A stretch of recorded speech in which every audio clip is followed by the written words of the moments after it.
ខ្ញុំបានពឹងផ្អែកលើស៊ុបអាយុ100ឆ្នាំរបស់ដូនតាខ្ញុំដើម្បីគ្រប់គ្រងទីក្រុងទាំងមូលមិត្តរួមការងាររបស់ខ្ញុំត្រូវបានខ្វាក់ភ្នែកដោយការច្រណែនហើយបានខុបខិតជាមួយអ្នកលក់សាច់ដើម្បីប្លន់យកឆ្នាំងសម្រាប់ពិធីជប់លៀងខួបកំណើតចំនួន300ពួកគេបានផ្សព្វផ្សាយពាក្យចាមអារ៉ាមថាខ្ញុំជឿហើយស្លាប់ហើយថែមទាំងបណ្ដេញខ្ញុំចេញពីទីក្រុងទៀតផងពួកគេចង់លួចការបញ្ជីទិញទាំងអស់របស់ខ្ញុំមិនបានឆ្លោះប្រកែកគ្នាទេខ្ញុំមិនបានបង្កបញ្ហាទេខ្ញុំបានងាកមកវិញហើយយកស៊ុបចាស់និងវិញ្ញាបនប្រវត្តិសាស្ត្រហើយកាត់ផ្លូវខាងក្រោយរបស់ពួកគេនៅថ្ងៃពិធីជប់លៀងខួបកំណើតអាហារប្រណីតរបស់ពួកគេមានពីពេញកន្លែងភ្ញៀវបានជៀនឆ្នាំងនោះភ្លាមត្រីខ្លាញ់នោះមានក្លិនដូចបាយមិនទាន់ឆ្អិនវាជាទំនិញកដែលអ្នកជីកកាយបានម្ដងទៀតអ្នកគិតថាឪពុកខ្ញុំជាអ្នកសុំទានដែលមកទីនេះដើម្បីសុំទានអាហារមែនទេ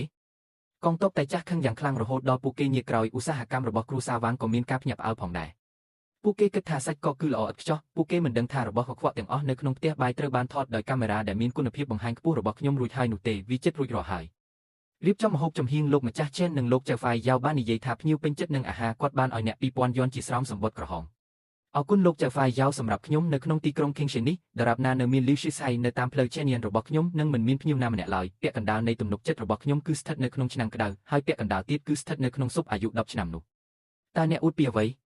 អ្នកគ្រាន់តែជាស្ត្រីដែលចេះចម្អិនអាហារបងស៊ុនសាច់ធាត់របស់គ្រួសារចៅមានតម្លៃយ៉ាងហោចណាស់រាប់ពាន់យន់វាទាំងអស់គឺសម្រាប់ស្ត្រីម្នាក់នេះញ៉ាំតែម្នាក់ឯងបាទទុកឲ្យនាងរងចាំ2 3ថ្ងៃសិនដើម្បីអបអរសាទរខួបកំណើតគម្រប់80ឆ្នាំរបស់មេគ្រួសារលីមានថវិកាចំនួន300,000យន់និងទុកចំនួន100ចុះគ្នាខ្ញុំត្រូវតែទិញសាច់មួយដុំនេះលោកម្ចាស់ជេនវាមិនហួសហេតុពេកទេដែលយកបន្លែទាំងនេះមកសាកអ្នកបម្រើឡយដែលជាថ្ងៃកំណើតគម្រប់80ឆ្នាំរបស់គ្រួសារឡយមិនអាចទ្រាំនឹងរសជាតិត្រីធំនិងសាច់ធំបានទេភាពជោគជ័យនិងបរាជ័យនៃពិធីជប់លៀងដ៏ធំសម្បើមសុទ្ធតែមាននៅក្នុងស៊ុបនេះភាពក្រីក្រគឺជាភាពក្រីក្រសម្រាប់ពិធីជប់លៀងខួបកំណើតតម្លៃ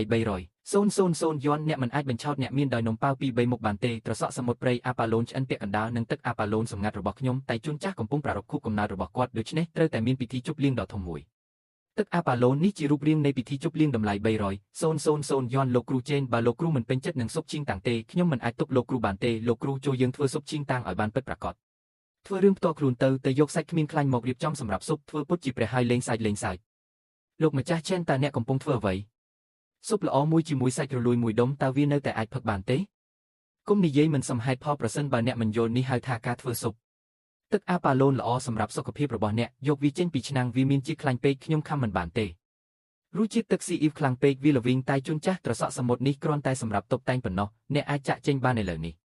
លោកលីតែជូនចាស់ម្ហូបខ្ញុំរួចរាល់ហើយស៊ុបជីងតាំងរួចរាល់ហើយលោកម្ចាស់ឆេនស៊ុបរបស់លោកថ្លាដូចទឹកម៉ាស៊ីនចេនយ៉ានខ្ញុំគោរពអ្នកដែលមានកេរ្តិ៍ឈ្មោះល្អនៅក្នុងទីក្រុងដូច្នេះខ្ញុំបានអញ្ជើញអ្នកឲ្យមកភ្លក់ម្ហូបនេះអ្នកបានយកស៊ុបជីងតាំងមកបញ្ឆោតម្ដាយរបស់ខ្ញុំលោកលីស៊ុបល្អគឺដូចជាទឹកហេតុអ្វីបានជាអ្នកមិនឲ្យតែជូនចាស់សាកមើលសិនស៊ុបឆ្ងាញ់ស្រស់ថ្លាក្តៅណាស់ជានិយាយសាកមើលតើអ្នកធ្វើស៊ុបនេះដោយរបៀបណាស៊ុបនេះធ្វើពីប្រេងសាច់និងស៊ុបនេះមានមាន់ចាស់5ក្បាលនិងសាច់ជ្រូកឈីងហួរ3ឆ្នាំខ្ញុំទើបតែយកខ្លាញ់និងសំណល់ចេញតែជូនចាស់កាន់តែចាស់ក្រពះរបស់គាត់ខ្សោយត្រីធំនិងសាច់មើលទៅស្រស់ស្អាតប៉ុន្តែតាមពិតវាធ្វើឲ្យគាត់ឈឺចាប់ពិធីជប់លៀងខួបកំណើតតម្លៃ300,000យន់នេះគឺដើម្បីធ្វើឲ្យតែជូនចាស់មានអារម្មណ៍ស្រួលមិនមែនដើម្បីអួតអាងដល់អ្នកខាងក្រៅនោះទេនិយាយបានល្អខ្ញុំនឹងទុកពិធីជប់លៀងខួបកំណើតនេះឲ្យអ្នកឆេនយ៉ាន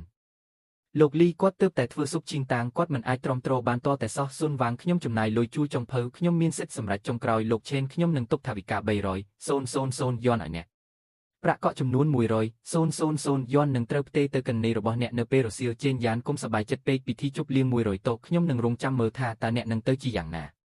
ប្រយ័ត្នស្លាបព្រារបស់អ្នកកុំបារម្ភអំពីការញ៉ាំរ៉ាឌីនិងសុទ្ធការបញ្ជាទិញដ៏ធំមួយចំនួន